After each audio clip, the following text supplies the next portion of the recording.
भैया हरो राम राम। हमें बूंदेली चुगली से प्रशांत।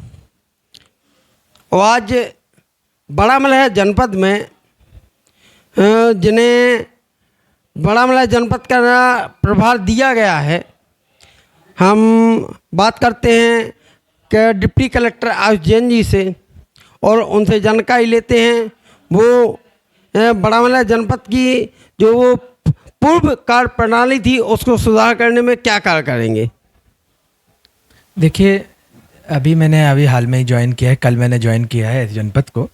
और जैसे जैसे मेरे सामने चीज़ें आती जाएंगी, जैसे जैसे मुझे पता चलेगा कि कहाँ कहाँ अनियमितताएं हो रही हैं, हम उनकी विधिवत जांच कराएंगे और किसी भी अन्य प्रकार की अनियमितता को हम बर्दाश्त नहीं करेंगे। कोई भी अगर कहीं भी हमें भ्रष्टाचार का मामला सामने आता है या कुछ भी होता है, कहीं भी अनियमितता दिखती है तो हम इस पर कार्रवाई करेंगे और हम ये सुनिश्चित करेंगे कि 100% पारदर्शिता के साथ में काम हो सके हमारे जनपद में।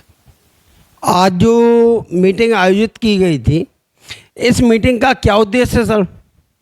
इसके दो उद्देश्य थे मुख्यतः। एक तो ये कि परिचयात्मक मीटिंग भी थी एक, जिससे मैं हमारे सभी सचिव और जीआरएस से परिचित हो जाऊं और वो मुझसे परिचित हो जाएं। और दूसरा, हमारे कुछ एजेंडा थे, जैसे कि हमारा जो अभी लेबर बजट का एक इशू चल रहा है, तो 31 मार्च तक हमें लेबर बजट कंप्लीट करना है, वो एक मुद्दा था इसका। उस पर हमने चर्चा करी अपने सचिव जीआरएस से।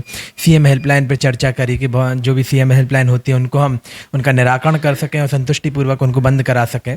और जो भी शासन की जो विभिन्न योजनाएं चल रही हैं, जैसे कि पीएम आवास योजनाएं चल रही है, तो उसका रजिस्ट्रेशन का भी समय चल रहा है, तो उनका रजिस्ट्रेशन हम जल्दी से जल्दी करा सकें, जिससे कि जो आवास स्वीकृत होने हैं और उनमें जो निर्माण कार्य होना है वो जल्द से जल्द पूरा हो सके, हितग्राहियों को उसका लाभ मिल सके।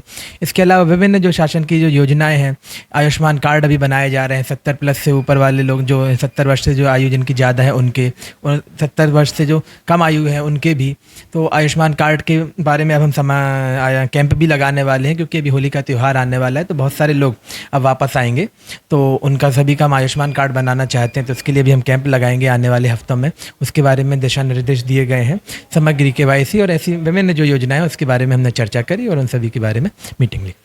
ऐसी कोई विशेष योजना, जैसे दूर दराज ग्रामीण इलाकों में जो हितग्राही रहते हैं उनको योजना का कोई ज्ञान नहीं होता है, जो प्रशासन के द्वारा योजनाएं स्वीकृत की जाती है उनका कोई ज्ञान नहीं रहता है, उस विषय में कोई योजना बनाएंगे क्या आपकी, उनको इस चीज़ों की नियमों की जानकारी दी जाए? बिल्कुल, इसके बारे में हम विधिवत योजना भी बनाएंगे। अभी आज की मीटिंग में भी हमने यही डिसीजन लिया है कि हम डोर टू डोर जाके, जो हमारे सचिव हैं, जीआरएस हैं, जिनकी गांव में अच्छी पकड़ होती है, लोगों को जानते हैं सचिव, हमारे जीआरएस सभी लोगों को जानते हैं, या सरपंच जो हैं वो सभी लोगों को जानते हैं।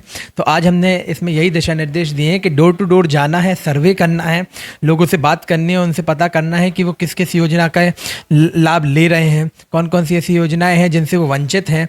तो ये जब हम कैंप लगाएंगे और सर्वे कराएंगे तो इसमें हमें पता चलेगा, और फिर उन सभी लोगों को जो वंचित हैं उन सभी लोगों को हम योजनाओं का लाभ भी देंगे।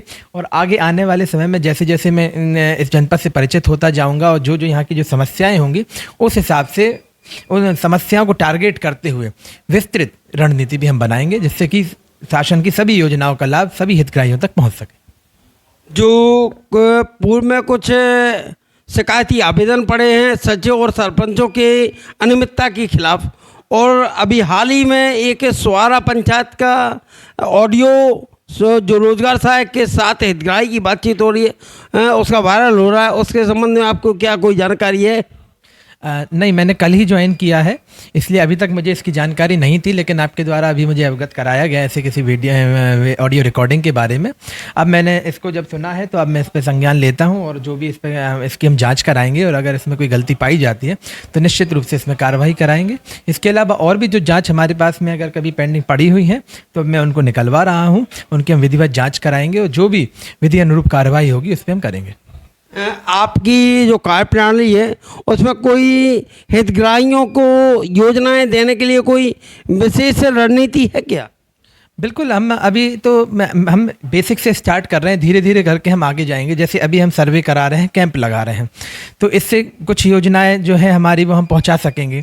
फिर उसके बाद में हमें पता चलेगा कि आगे और कौन सी योजनाएं हैं जिनका लाभ हम नहीं दे सके हैं या कहाँ पर प्रशासन पीछे छूट रहा है, तो हम उनको आइडेंटिफाई करेंगे। उसके बाद में धीरे धीरे स्टेप वाइज मैनर में हम आगे चलेंगे। जैसे जैसे हमें समस्याएं सामने आती जाएंगी, हम उनका निराकरण करेंगे और हम ये इंश्योर करेंगे कि 100% योजनाओं का लाभ 100% हितग्राहियों को मिल सके। बहुत बहुत धन्यवाद सर। बुंदेली चुगली से प्रधान जन की रिपोर्ट।